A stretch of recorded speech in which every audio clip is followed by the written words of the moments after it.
when Franco wins, this right wing wins and all that.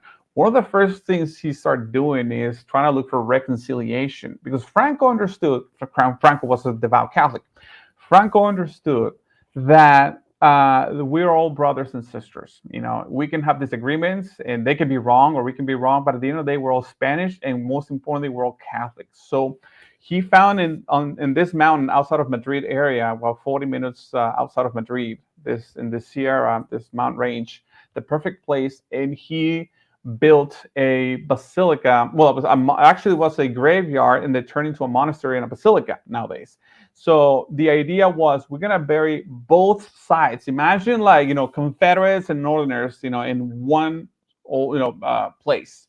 And actually, yeah, you have a great article by Estefania Aguirre there. This is a great article, highly recommended. That cross, by the way, you see there in the image, is the biggest cross in the world till this day.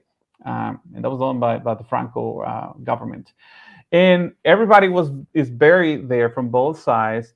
And a lot of the political prisoners were working in that valley. It's called the Valley of the Fallen, El Valle de los Caídos. Okay, that's beautiful, beautiful.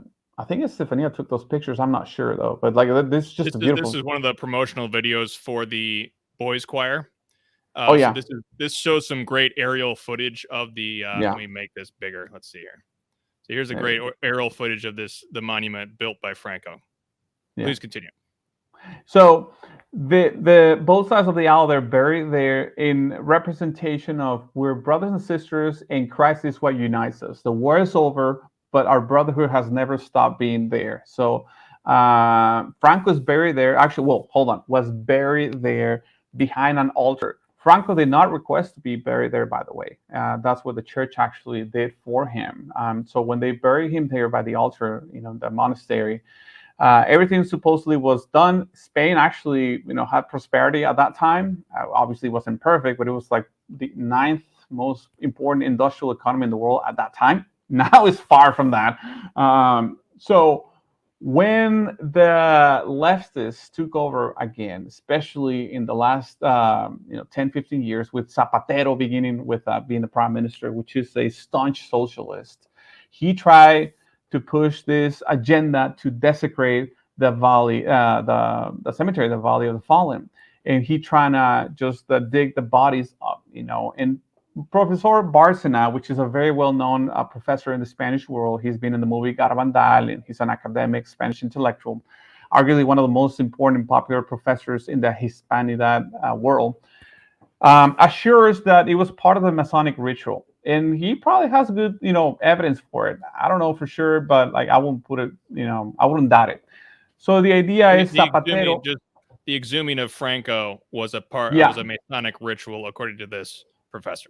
Yeah, Professor Bárcena, and he actually, and he actually documented in books and research papers. He's actually one of the few people who have been there. There's thousands of documents, and he's one of those who actually read all those documents and did research, because there's this law in Spain, modern Spain. It's called Ley de Memoria Democrática, like a democratic memory law. So essentially what it means with this law, they try to erase anything from Franco in Spain, anything religious.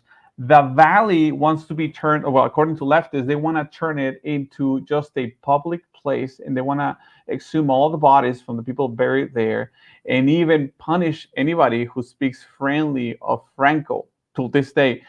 I'm a little bit flabbergasted, Timothy, because I'm used to American freedoms, even with our flawed governments, even with our systems that sometimes they don't perform the best way. At the end of the day, I'm surprised that you and I can use the medium like YouTube, and even if it's codified, we can openly speak our mind. Apparently in Spain and Europe, it's not so. So you can actually get fined for praising Franco in some cases, and they're talking about a couple €1,000 there. So it's not cheap. They're really trying to do the whole mind control or speech control over there. And a lot of the Spanish conservatives are finding refuge here in America because we have the ability to speak what they can't. This is where our nation, by the way, plays a crucial role, not just internally, but worldwide. This is the resistance, if you want to put it that way. The corner of the West, has been reduced to America, not even Canada. because we actually can speak for other countries that they are not allowed to be heard in that sense. So right now, with the modern prime minister, Pedro Sanchez, which is another avowed leftist socialist, I honestly don't know who is worse, Mexico's president or Spain's president. I mean, it's a tough battle, man. That tells you it's a race to the bottom. So Pedro Sanchez was the one who was able to exhume Franco's body in 2019 against the churches and the society's wishes. Even leftist wishes were like, we leave the dead alone kind of thing. But according to Professor Bárcena, and again, he has a lot of good evidence, he makes a strong case. It was actually a Masonic ritual. And if you see the videos, they kind of has a lot of those characteristics, but they were able to exhume his body, and it's a way to desecrate, but they haven't been content with, or they haven't been happy with that. They want to go further.